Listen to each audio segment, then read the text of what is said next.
So I've made two tools for my leveling. One of them is with my 12-inch speed square. The other one is with one side of a level. These are relatively cheap, and they're typically aluminum extrusions, and they're flat. And this is how it's done. I've seen people do this and I copied it. This is 220 sandpaper. There's still a little bit of life left in that. So what you do basically is you take some just regular, 3/4 inch masking tape, and you stick it to the surface where you want it to go. Then you spread a little bit of crazy glue, CA glue, on the back of that, and then you take another strip and you turn it backside down so that the sticky side is up, right? And then so this makes your surface for where you want your sanding to go. Now this is just a piece of 220 sandpaper, 8.5 by 11, I guess it is, slightly less. Yep, it's 11. So because you've got the sticky there now, all I need to do is to line this up on this side. Where's my tape? Because I want it to be, it's not exactly where I want it all the time. Okay, so there it is, lined up on that side. Press it down. This is just an old kitchen cutting board I'm using. Once you got that pressed down, now all you got to do is take your X-Acto knife and run it along this edge, or you can even use one of these box cutter type knives if you like. Run it along the edge of this and just snip off that piece of sandpaper.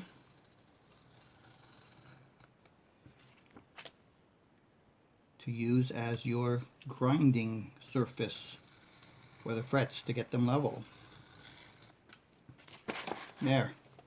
Nice clean straight cut, and it's perfect with your tool, right? And you do the same thing with a longer surface like this, except that you put it in multiple strips and put them really close together here. And then you've got a much longer piece. If you like here with the neck nut out and the sandpaper all the way there, I can turn it around and I can control it along the entire length of my fretboard. I've got sandpaper for the entire length from fret 1 all the way down to fret 21. And then let me move that all the way down to fret 21. So there, this end all the way to that, right to here. And now all I got to do is basically run that back and forth across the radius. You should make this with at least, this width, which is approximately 3/4 of an inch. Let's see, it's almost an inch. Actually, it is an inch. So it should at least be an inch wide surface to be able to get enough sandpaper on there to do the trick, and to have it narrow enough that when you've got a compound radius like what's on here, it's very flat down here, and I measured that it's 12 radius down there. I don't know what it is down here. I didn't bother measuring it. But it gets more curvy as I come up here, which is another reason why I might be having trouble, because here they're relatively flat, and all of a sudden around here, whoop, it goes up, and the G string in the middle is usually always the one that buzzes, or the D on most necks. What I didn't show you on the taping is that I also put one strip all the way down, at least one side, curve it over so that when you're trying to get these off, it's easier to lift, to get them off, to get them up on one side at least, and then that helps get it off. Alright, so that one is cut. These are new. I'm not going to bother showing another one there. So these old cutting boards, if you have one, it's good. If not, you can get them at the dollar store for relatively nothing. Bamboo one will work. An old piece of board, doesn't matter what it is, as long as it's flat, and you can get a nice cut along your sandpaper with a nice sharp blade like that. Okay, so then the next thing I do is get my black Sharpie out. And I know that I've got unevens everywhere, and specifically this corner here on fret number 1 is higher.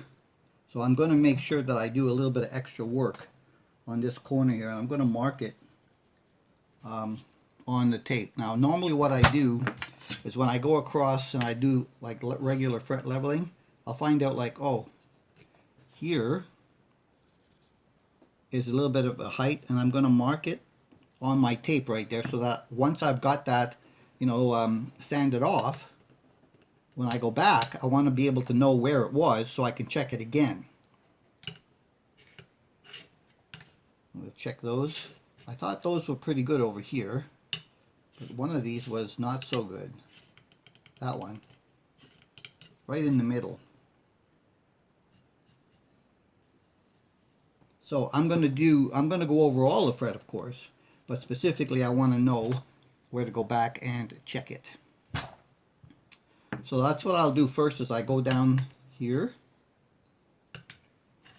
and check them. You can do this either before or after you do the full marking with the pen.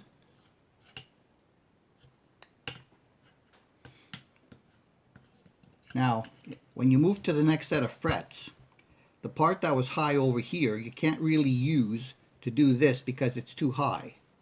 So anything that is not too high already, you can go there. And here I have it in the middle, right up to about there. So now I can't use that fret there, but I can use the end down here to see how that is, because I don't already have a high spot, and also on the other side of it. So there's a high spot right in the middle of that one. So now I can move down to the next set that has no markings yet. This end is high, and a little bit along there, and all the way up to here. So now I can't use basically any of that, so I'll move up the next one.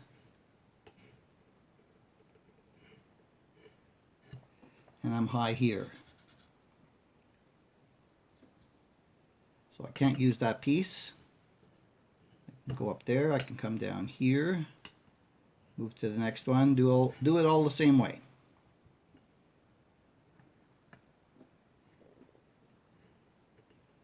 This one is high. Right along there. So now I'm getting to the thinner ones. Change to or the closer frets. I call them thinner spaces. Closer spaces. So this one is high along there. And then the last two, of course, there's nothing you can do about them.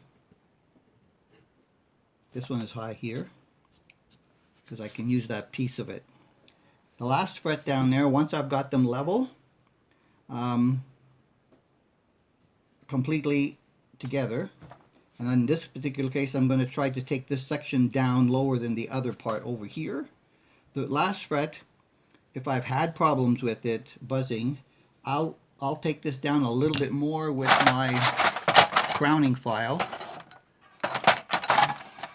which is usually right underneath my hands over here. Yeah, there it is. I'll take this crowning file and I'll go across that fret by itself, or I could use one of these stones that come in the kits. I've used it from time to time. You see the little grooves in there. You can use that stone to go across there just to bring that one down a little bit. That will work. Or the crowning file. Of course, I don't use this as a crowning file. I use it more as a file to get sections down that, like this corner, which is high, and this part up here. Well, this corner by itself is really hard to get, so I might just go with the crowning file like that, take some of the meat off to begin with, and then make sure that it's closer than it was. sometimes the ends of these frets, they stick up a lot. So we'll just do something like that, just to get it going.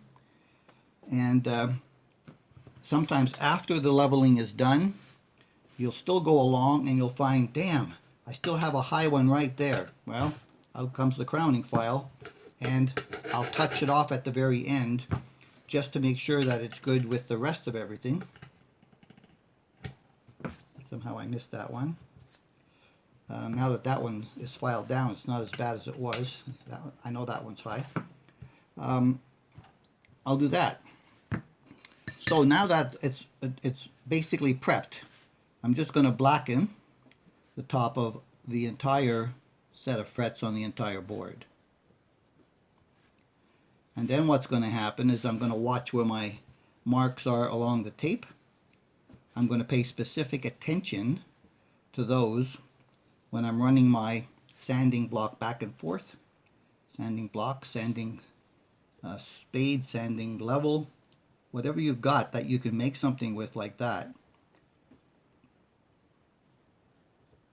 Because, I mean, they'll sell you an extruded piece of aluminum, you know, 12 inches long, 15 inches long, for an exorbitant amount of money,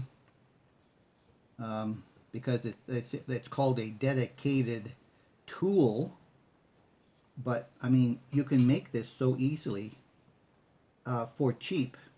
I mean, if you've already got a speed square, you're fine. If you've already got a level, I mean, even a 12-inch level would work, right? Because a 12-inch level is just an inch longer than that. And a 12-inch level, you can do a very good job along, you know, a fretboard with 12 inches just as easily, as long as it's a, you know, a good inch wide.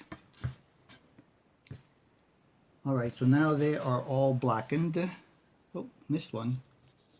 Sometimes in this light overhead, it's hard to tell when they're black and when they're not. All right.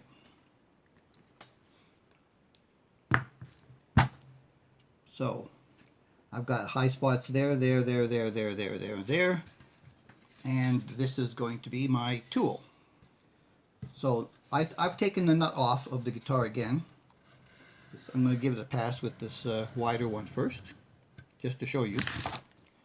I need space down here because when it's a little bit longer, so when I roll off this way, I want to make sure that I'm not hitting anything on the table. And I want to keep you in the frame so I can show you what I'm doing. So with the long one, I know where my tape is, right? And so I've also taped up right over the top of the nut here. And since it's not in place, I'm not going to hit it with the tool, whether it's this one or the other one. Quite often, if the nut is still there and you're not careful when you get up to here, but make sure your finger is on the edge so that your finger hits the nut and not the tool, because sometimes that will dislodge your nut if you didn't intend to take it out. Okay, so I've got sandpaper the entire width of the set board. So now I'm just going to run it back and forth, not pressuring it, right? I'm just going to run it just with the weight of the tool at either end, like that. And that's going to start to take off material, and it's going to start to take off the ink, just like that. See, it's a little bit easier with the nut out, because then I don't have to worry about how far to the left I'm going. And you can see that I'm moving back and forth across the fretboard. Now what I'm also going to do with this one, because I've got a 12 from about the 9th fret up,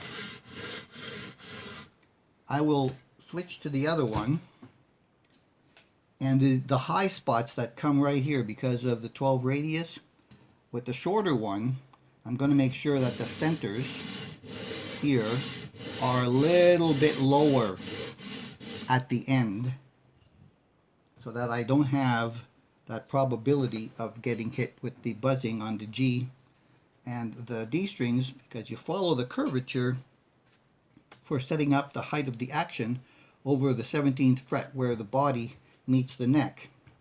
So you got to follow the curvature of the height of the string over this fret. It needs to be where you want it. It needs to be fairly level with the other ones around it, so that when you are adjusting the height of the string here to 4/64ths, I usually do 4 or 3.5 on the three bass strings, and then on the 3 treble strings I try to get 3/64ths. Because when you're playing down on that side with the small strings, it's nice that they're close to the frets and that they don't buzz out. So yes, that's what I would do at that point. That's what I'm going to do with this specific fretboard. And then when I remount it to the body, I'm going to use a sacrificial set of strings from Orphe to set it up and see whether or not it's going to work for me. And if not, well, you know, the Orphe strings are cheap. They're worth nothing and they sound like crap, so I'm not really going to worry too much about it for those, and that's why I keep them around here. Specifically for that problem, that function, so that I can cut them off and not feel so bad about losing a set of strings. They are designed for that, for me.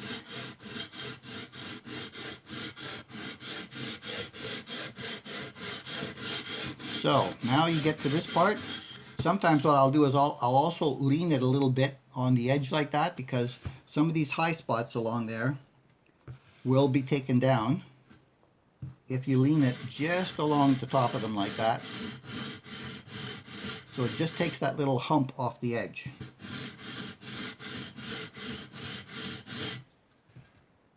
Makes them less likely to want to buzz out up there as well. Do the same thing on the other side.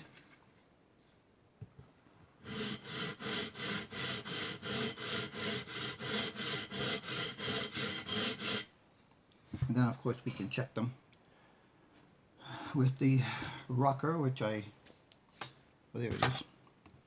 Alright, so the first thing I'm going to check is, how's that one? It's still up. So at this point what I'm going to do, I'm going to remark that area. These were okay. Hopefully I didn't create any unevenness. Nope, I didn't. I'm good. These were okay. There's only a tiny little bit of meat taken off the top of these, and this one is just barely scuffed. So that's what happens when... Okay, so this end over here is just a little bit high. You'll find that a lot. The very ends are very uneven on pretty much every fretboard I've ever touched. So this one that I hit with the crowning tool is much less of a problem now than it was before. So I'm just going to mark it again. What about this one? Yep, that one too. Just needs a little bit more. And then let's move over to there, check the middle. Okay, that's working out pretty good, but it's just a tad high still. Much better than it was. Okay, this part's better, but the very, very end, is it problematic? How's that? Okay, a little bit still here. I can see the material coming off on the top of that fret, but in the middle, but not over here. So the sanding is doing its job. It's taking material where it senses the high spots. Now this whole one here was pretty much bad. There's a lot of material off of this side here and over there, but in the middle there's still a little bit of black.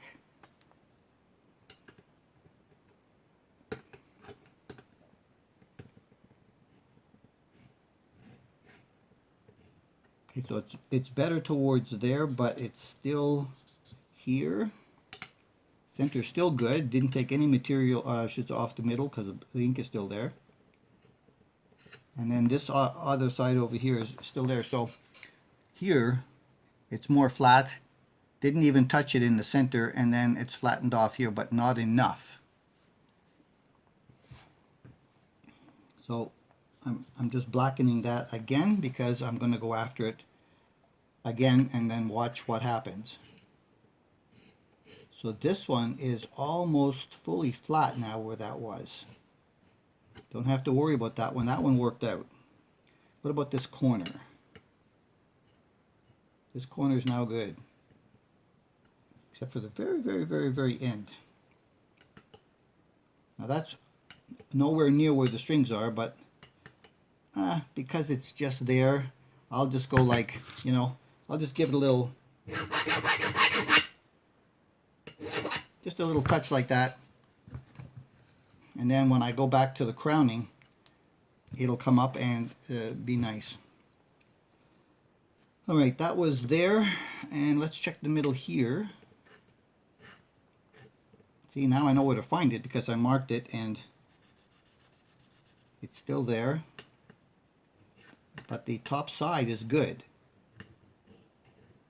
It's only here now where it's not. That's still good. Let me check this one.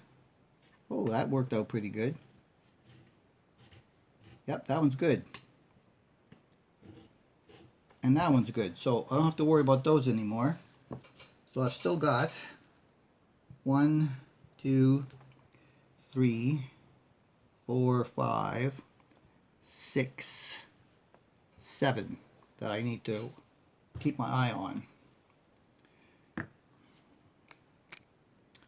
And so here's another little thing, is that when you get to the point where pretty much everything's flat, but you've got like one problematic you know, fret somewhere, and there's not a lot of them next to it, it's hard to try to get that one with this tool.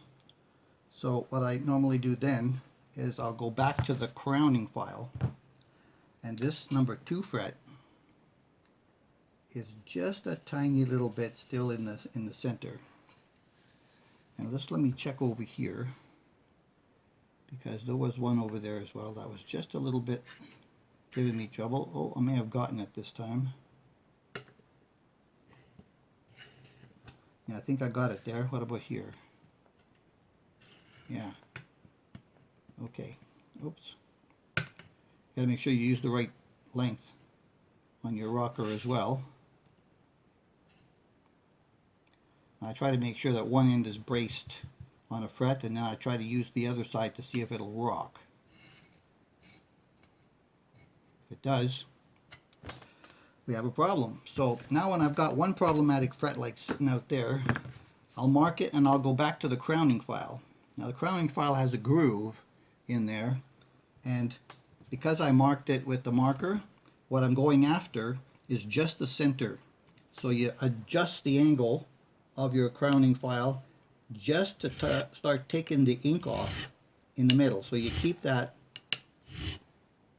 exactly at the angle you need to attack where the ink is. You take a little and you go back. And the nice thing about being able to use the crowning file for that is that it's taking some of the material down right in the center, but it's keeping the sides up a little bit so it's not getting too flat like if you were using a flat file. And that's why I use this one, as opposed to going to one of these. I'll only use this when I know I've got a lot to go, and then I'll switch to this or just go back to the tool, the bar tool. Alright, so that seems to have worked.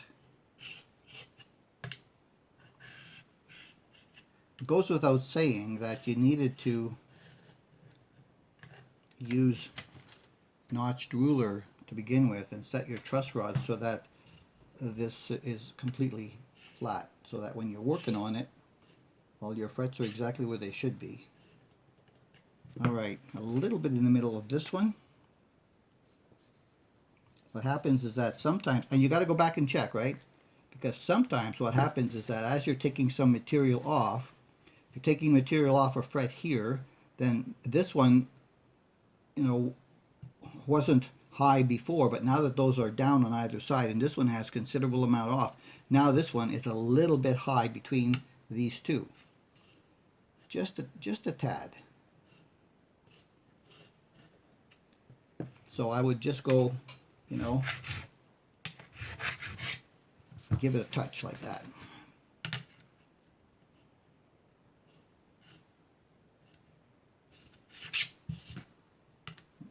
And make sure you clean the grit off, because sometimes you're bouncing on the grit.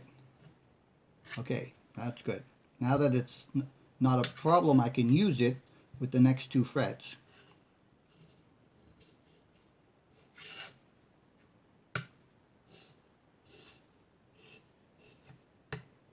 Oop. Got a high end there, did I? Nope. Right here. So that little spot where I had previously marked it with the tape is just a nick there.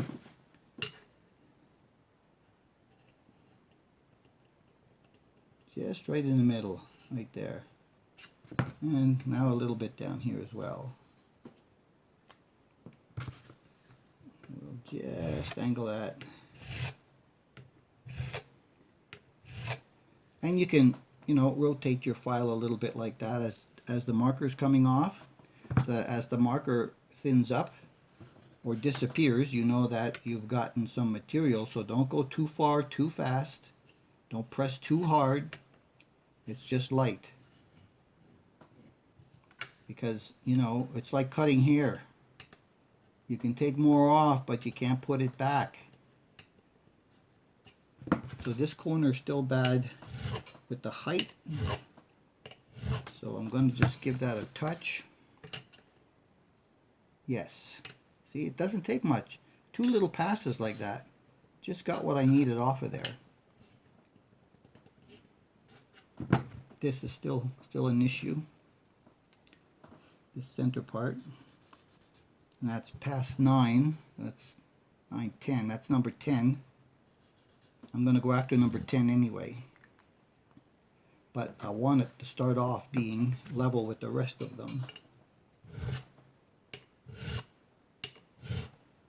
It's just the center. This is where the 12 curvature really starts to build itself up as it's going towards the heel.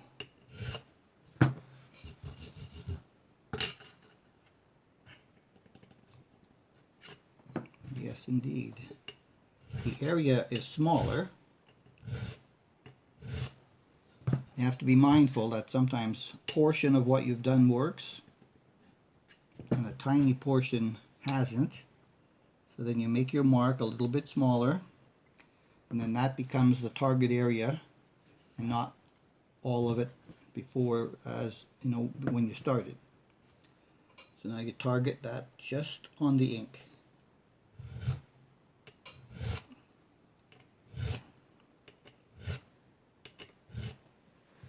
And because of how many times I've done this, I've got a feel for how my tools work and how much material they'll take off based on the amount of pressure I've put on it.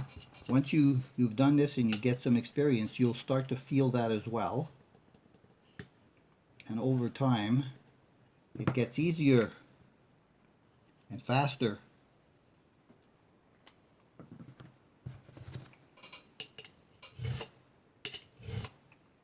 Now these problematic ones, it's better to do it like this than to keep going with the long bar, because then you end up taking probably, you know, how you're using it, pressure, you take more material off of some that you don't need to, and then what's going to happen is that you end up with creating a whole bunch of uneven frets, or unleveled frets, however you want to say it.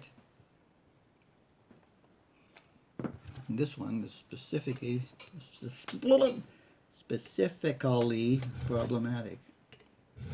I haven't even had a drink today. Well, actually I don't drink, but except for coffee and tea.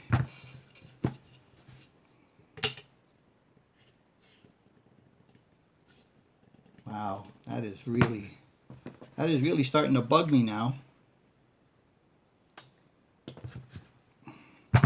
So what I'm going to do is this. This is where I would go to something like that. Now what I'll do is I'll put my finger here behind that so I can, you know, use it as a dam. Try to keep it straight just to get the top of that. And not, again, not a lot of pressure. And you're targeting just the ink at the top. Now it takes the top ink off, leaves the ink on the sides there, contrary to this tool. And that's working.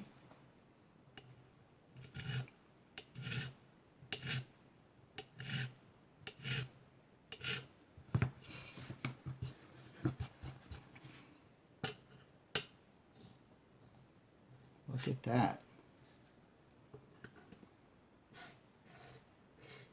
You got to go back and recheck them all, because once you take meat off top of these frets, you got to make sure that the ones beside them are no longer a problem as well.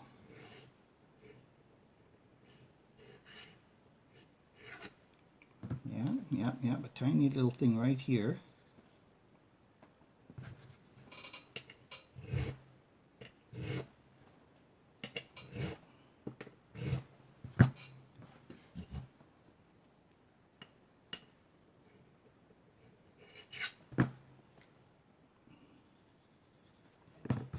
Just a little bit.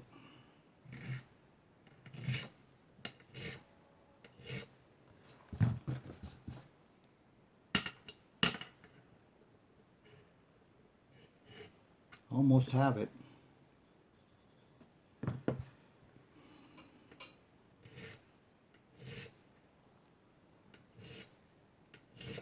Now this is scratching into the frets. Some this way, some that way. But the crowning process is going to get rid of all of that.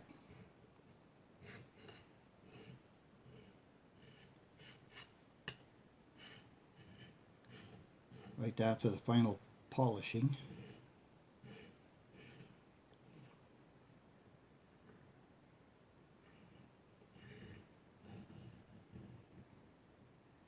I don't know if you can believe it, but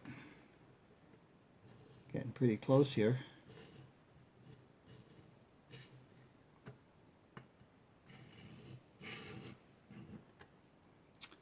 And there you have it.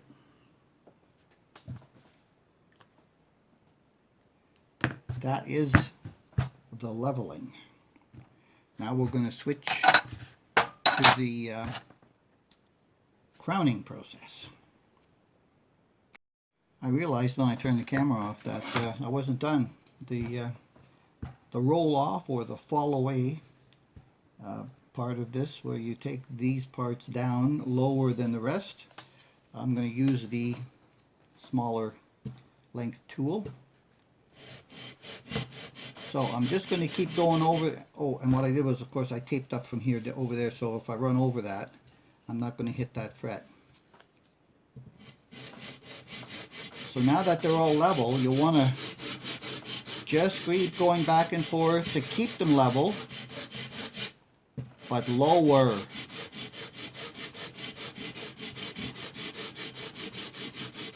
Because these ones are all buzzing out. So if we get these lower, that means I should be able to get the action I'm looking for up here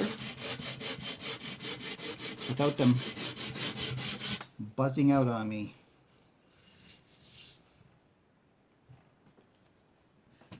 Now, let's see. I'm going to take my caliper. I'm going to check the height of the fret to the tape over there. And that gives me 1.25 on that side.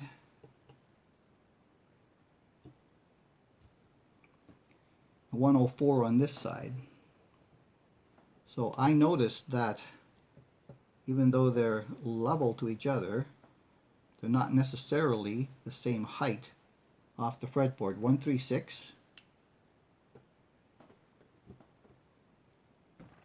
and 107. So they're all a little bit lower on that side. So what I'm going to do is concentrate a little bit more of my time on the higher string area.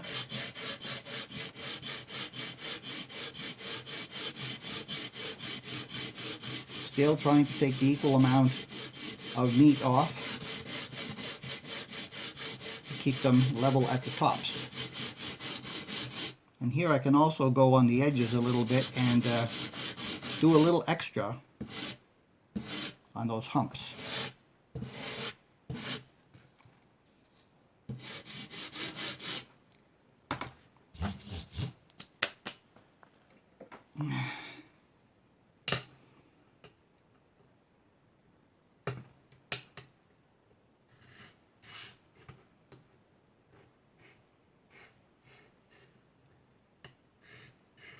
Got to check to see that we're still all level as they go along.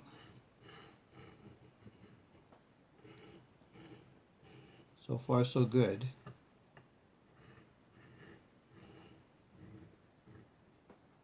I'll pop it up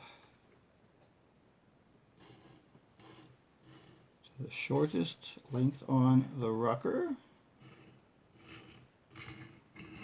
Okay, so it's still all remaining level.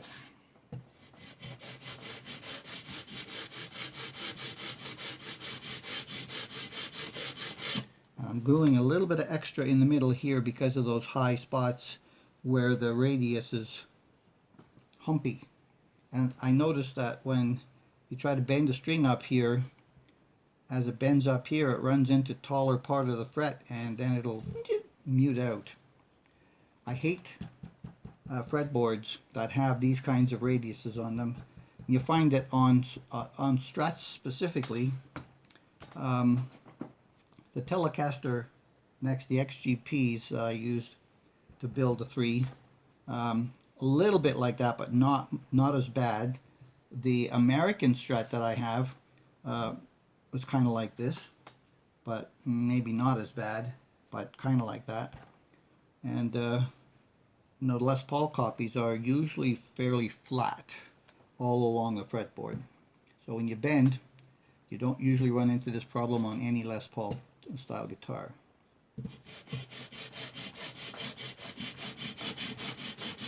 Oh, this rubber mat is good when you've got this in there. You don't have to have a special tool to hold it because you're not really putting a lot of pressure on it. You're just kind of running it back and forth.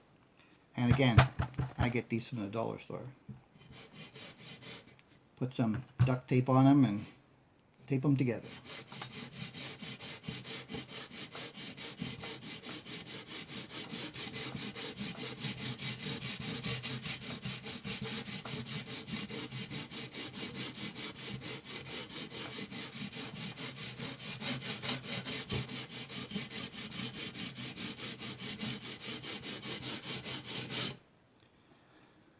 Oh, I surely hope that that's good enough.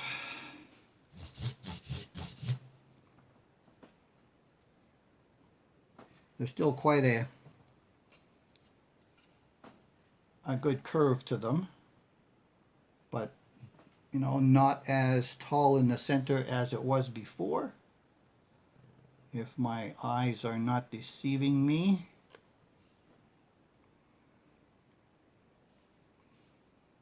That should also help. Yes. Let's see.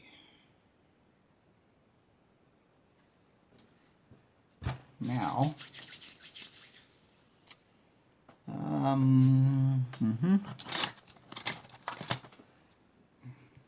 use a ruler, metal ruler, that's flat, and go across the top of that and make sure that they're even to each other by another method besides the rocker. So they look good. I didn't see a gap under any one of them. Some of them are flatter than others because of the meat that had to be taken off due to their height. I did try to bang down some of the frets that were high. Unfortunately, they did glue them in very well, and the banging, especially on the end points, did not help on this guitar. like they did on Gold Top 1 they were all loose and needed to be glued and pressed in. You never know what kind of work effort you're going to need to put into a neck. It varies quite a bit. Not all exactly the same, but the methodology for them is pretty much all the same, unless you run into something rather unique.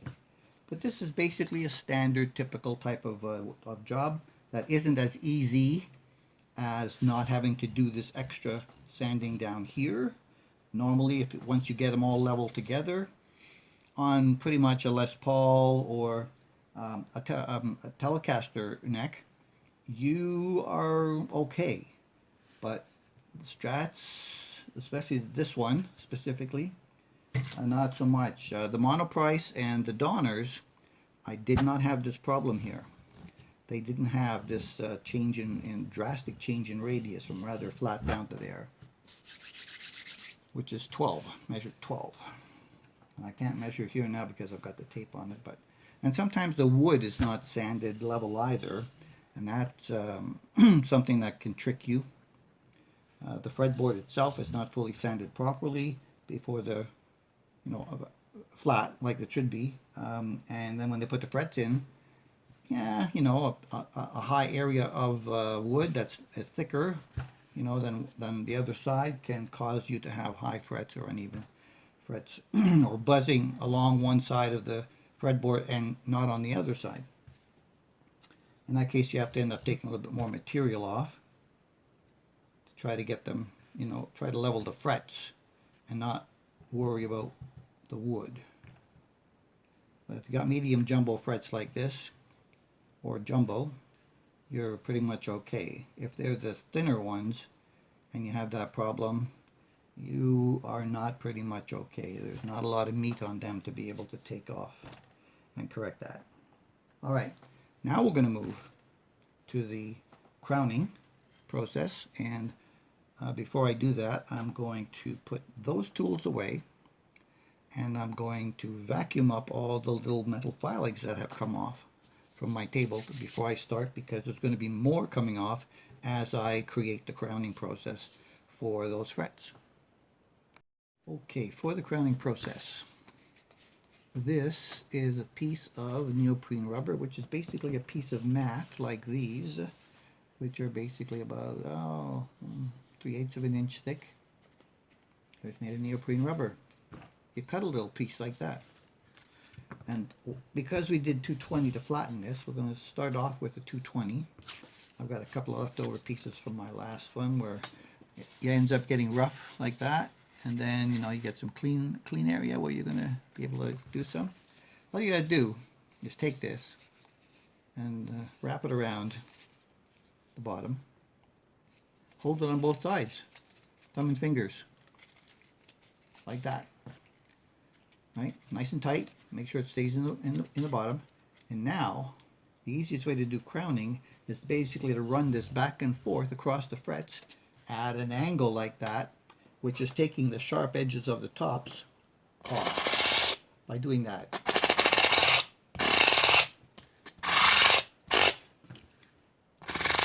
Just like that. In both directions. And I use this rubber because it flexes like that and gives so that it will get on the sides and not just take a whole lot more material off the top. You're aiming for the sides now.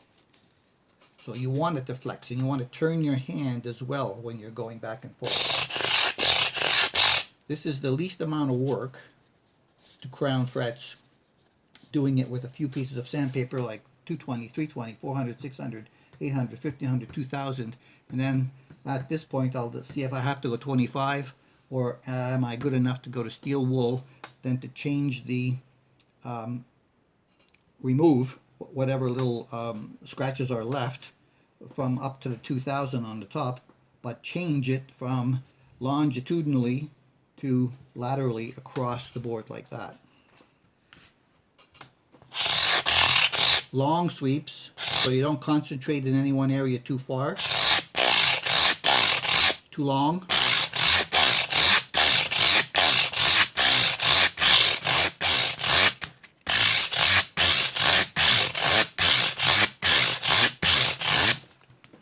And with just the first pass of just the first roughing up the sandpaper, you will notice significantly already that the crowns are already starting to take shape. And we're only at the 220 level. And this is what you need. You need the 220 to get those sharp edges off the sides. And then the rest of them just kind of like increasingly polish it more and more and more as you go up.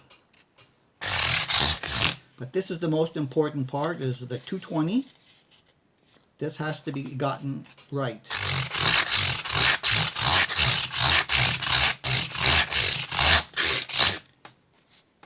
I learned this from another channel called Dave's World of Fun. He does a ton of work, reworking. He has a business of, reworking, and I saw this from him. So I did it, and I like it, and it works great. When I started, filing things down and then trying to use this to create the crowns on the top, oh man, a lot of hard work with these types of tools. Running a piece of sandpaper back and forth is child's play.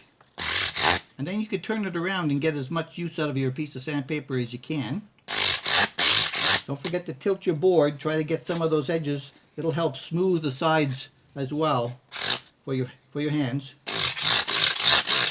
And as it wears down, of course, it gets softer so that you're not too rough on those edges. And I always do this with the tape on. I've seen people do it without, but I wouldn't do that, because it just puts too much damage on the fretboard that you have to try to make up for later.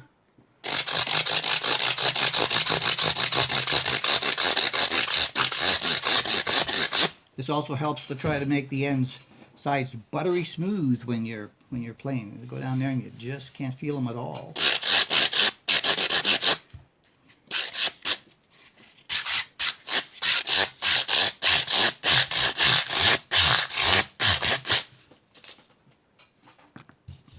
How do I feel about that? I like the edges.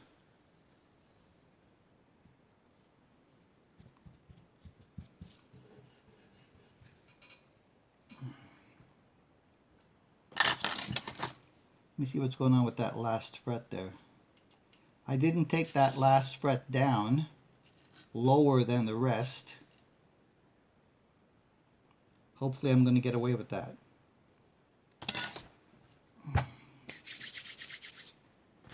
Hopefully. Alright, that was a half a 220. So you just cut little pieces of sandpaper to match the width of your rubber block. Rubber, neoprene, something that's flexible. And you take a look at your frets and yeah, that's looking pretty good. If you do a few, you're going to be able to get the idea. Because then you can look at the tops of the frets and see how round or flat they are compared to the ones next to them. And if you still see some that are a little bit flatter, and try to concentrate on that fret area the most. Give it a little extra love right there.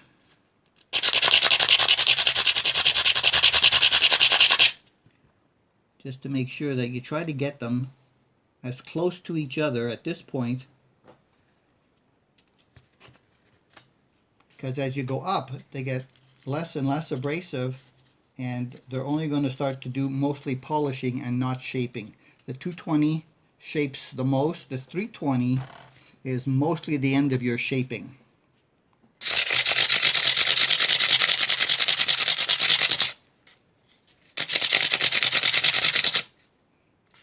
And sometimes it, comes out from under your fingers.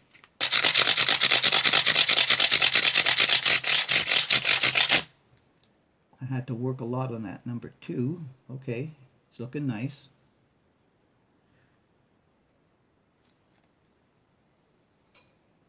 All right. I think we're going to move up to the 400. Okay, just this first fret over here. needs a little touch on that corner.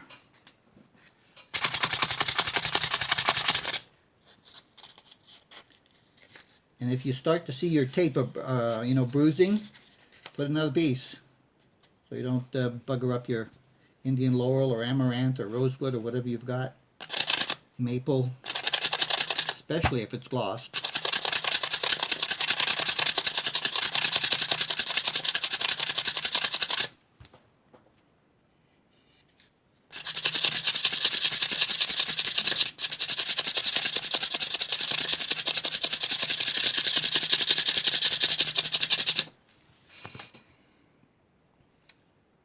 How does it look? How does it look? Yes, so that's nice. We've got kind of domed shape all back to the frets. So we'll get rid of that 220 and we'll move into the 320, which will now just start to smoothen them up a bit.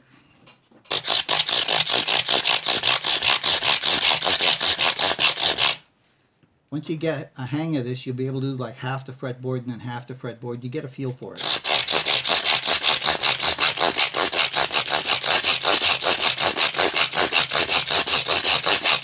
And immediately when you go to the 320, you'll already see the shine start to come up on those frets more than they were when you just left the 220.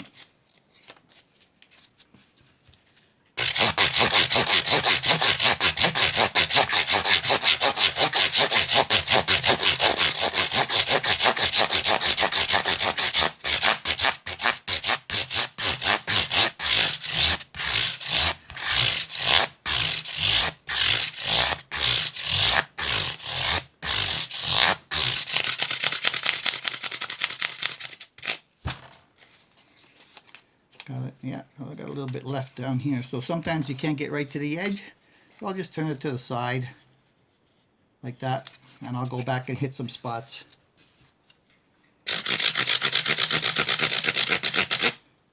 Costs money.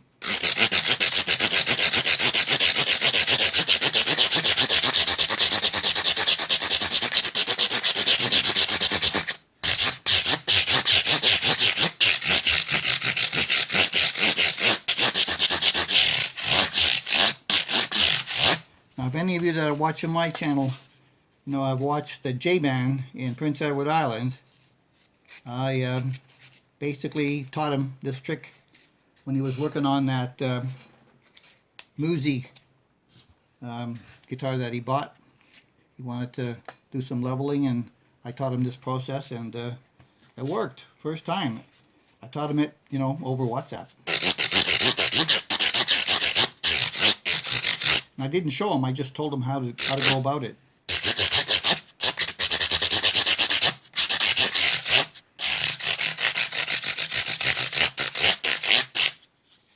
Because he didn't want to have to pay somebody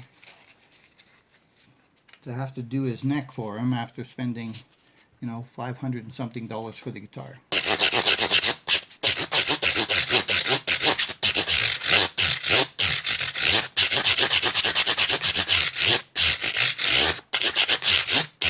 Was it the Musi? No, it wasn't the Musi. It was something else.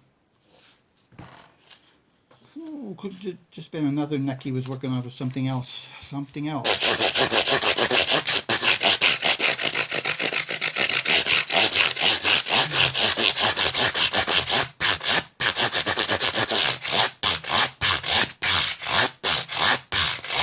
I mean, you can use this right down to the paper. You know, as it softens up, it tends to want to polish a little bit more.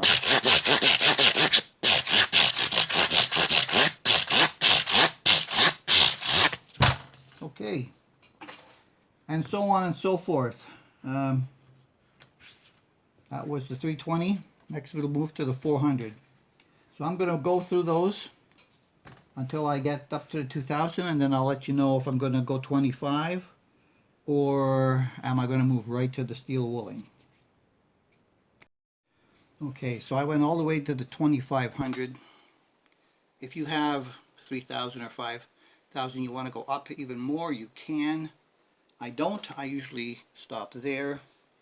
And then this is where I move to the 40 steel wool. Just got to make a little bit of a clump like that. And the other reason why I leave my tape on is because I can now do the steel wool on here as well without having to use those little shields to protect the wood from the steel wool. So now all you got to do basically is run your thumb back and forth across the fret. And what's going to happen is that it's going to take off the remaining tooling marks from 2500, and it's going to shine it up like crazy. Now you can stop here, or you can even go one step further, as I've done in the past on some guitars, of going with the polishing cream. But I found out through my practice that doing the extra polishing cream doesn't really improve it that much more than just leaving it with the 40 steel wool. Now that's my personal opinion. I know some people will disagree, but they can do what they want. I'm going to do it my way. So then all we got to do is go through all 21, 22, 24, whatever you've got, back and forth, and you'll see it and you'll feel it when you've reached the end where it's not changing the tooling marks from longitudinally to laterally, because you'll notice a distinct difference in the shininess of the frets compared to those. See? That's what happens. Then you do the whole thing, and then we'll do a final check with the rocker. And if we don't have to do any touch-up, hopefully, because then you got to go back and do a whole pile of stuff on one area, then you take it all off, you clean it all up, and you do whatever's next on your list on the guitar. Alrighty then, we have passed the steel wool stage. They don't look too shabby. I did not go with the polish, and so if this thing works out okay, it should help be able to get this tape off a little bit easier after burnishing it in to the fretboard. It comes off a lot easier if it's on a gloss maple on the front, but this long piece of tape here helps give you a pull tab at the top.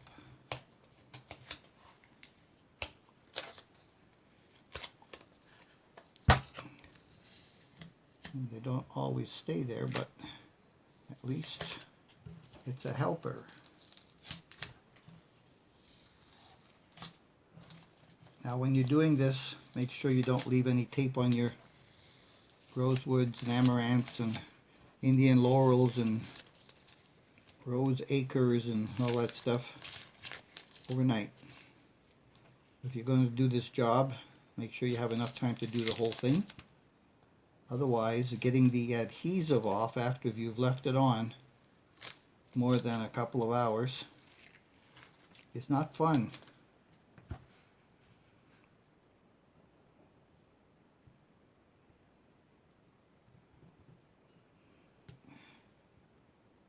There's always some little bits.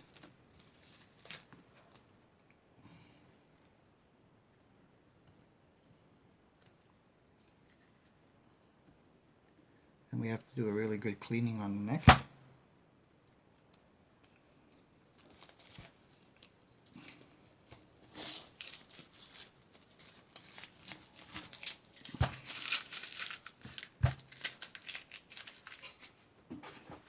Like I said, there's always some bits, but it's better than trying to pull every one of them off by hand, one at a time.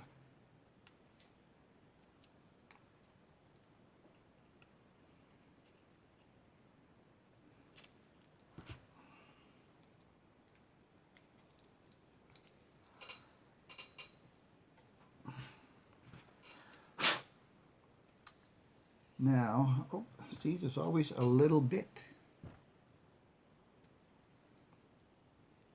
What I'll typically do at this point is clean.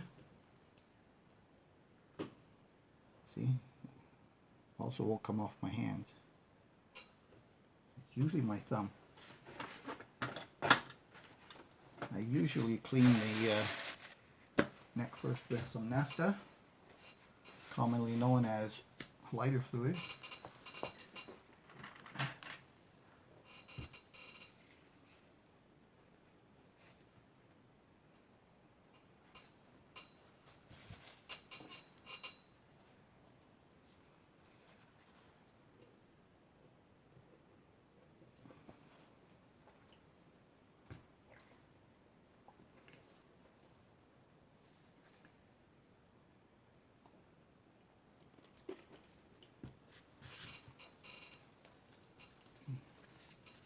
I want to make sure I get all of the adhesive off the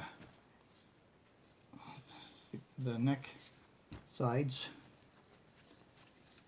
and clean up the back because it was also very dirty from the sandpapering as well. And of course we'll do the fretboard.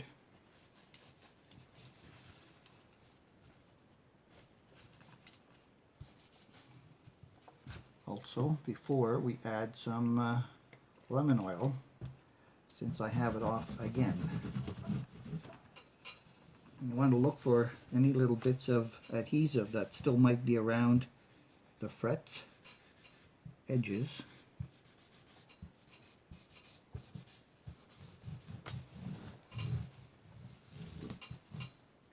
I see a little bit there.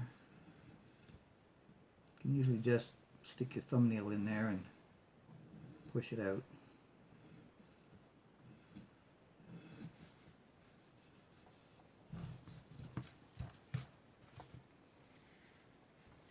Alright, so how's the edges?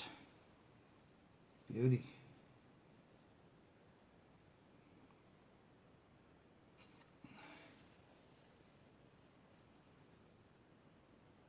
A little bit of a sharp one right there.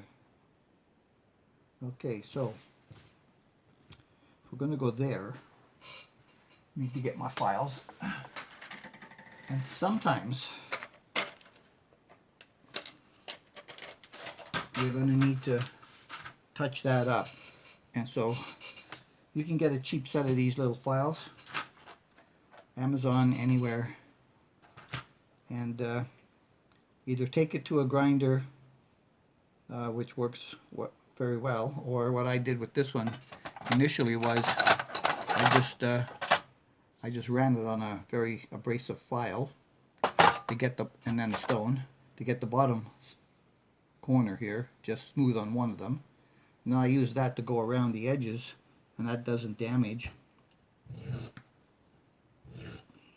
It doesn't damage the fretboard wood. And all you gotta do is just kind of like roll it over like that. Feel where the sharp edge is. Just give it a little roll over, and it's gone. Oh, there's one. I probably wouldn't feel that if I was just playing it, but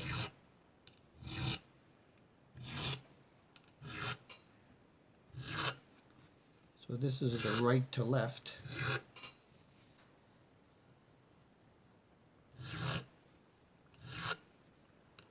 And then you just go the opposite way. You're going left to right. Just like that. Or you can use your left hand if you're good. I've had practice using my left hand as well. And quite often, especially if it's a glossy neck, I'll put my finger here, so in case it slips off, it doesn't scratch all the poly.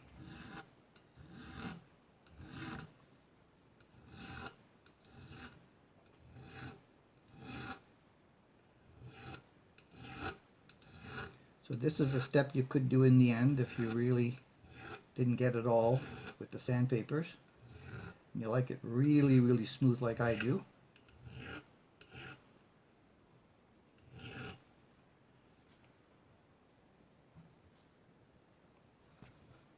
sometimes there's a fret where they cut the end off and it's hanging down a little bit. Well, I'll do this part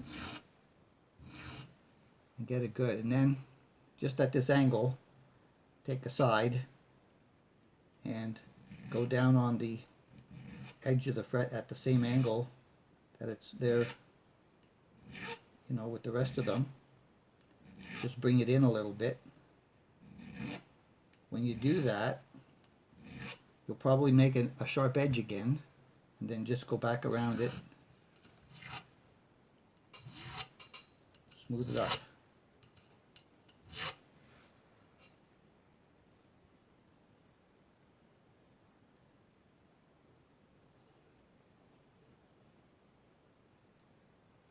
I still feel that one. Still kind of rough.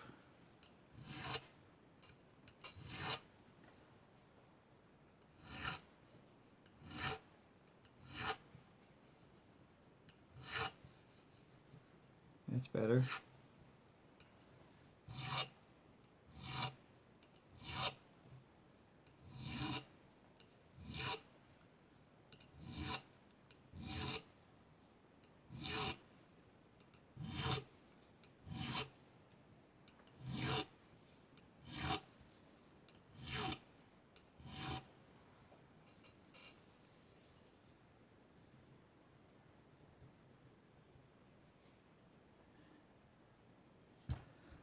Okay, I guess we're now good for the lemon oil.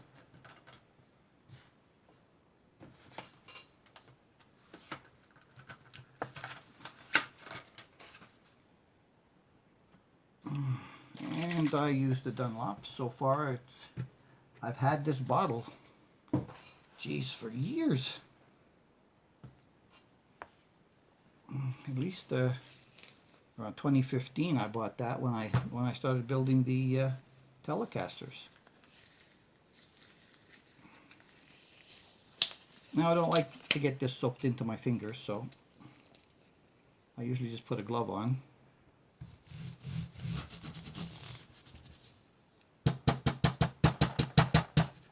Put some on the bigger frets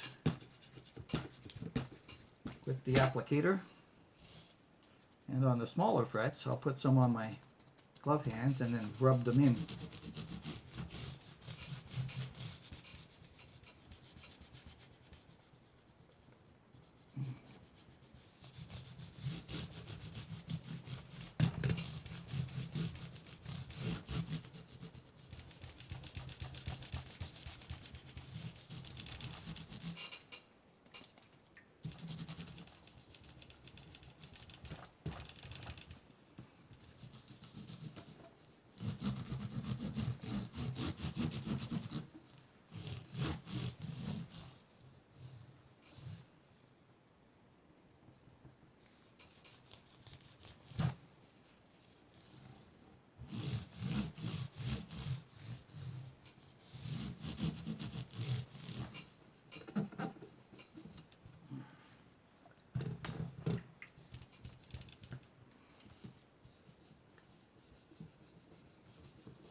There, I gave it a good neck massage.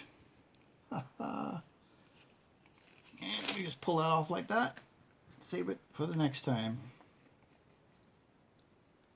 on the shelf. That will take its time to dry. Steel wool. I think that's all we're going to do.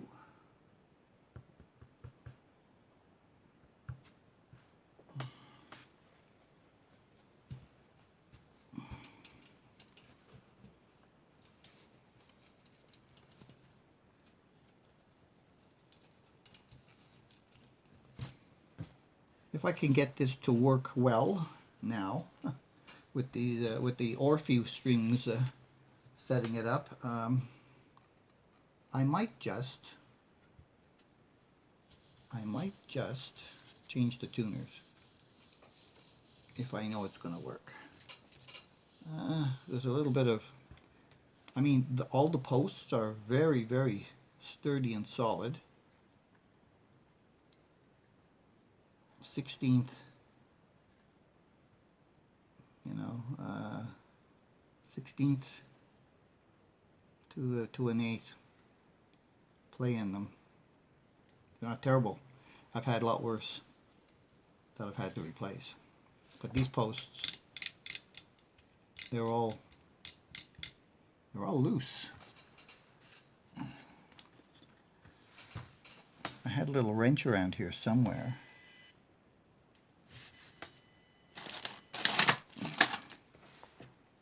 Guess I can use my 10mm socket since there's no strings on there just to check the nuts. Yep, they're snug.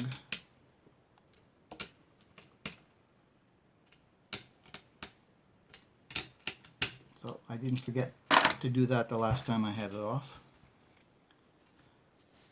Alright, that's going to soak in, and then I'm going to move over to the other bench and do the electrical things on the pickguard that I said I was going to do before I put this all back together.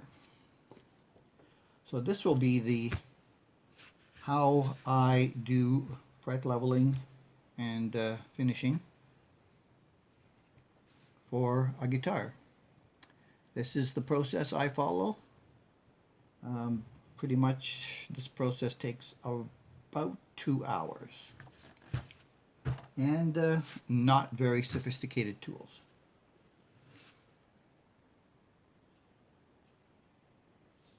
I hope that for the people that wanted to know, this solves that issue, and the ones that didn't know they wanted to know got something out of it, and the ones that didn't want to know just skipped right through the whole thing. Okay, this segment is over. I'm going to move to the electrics before we do the second half.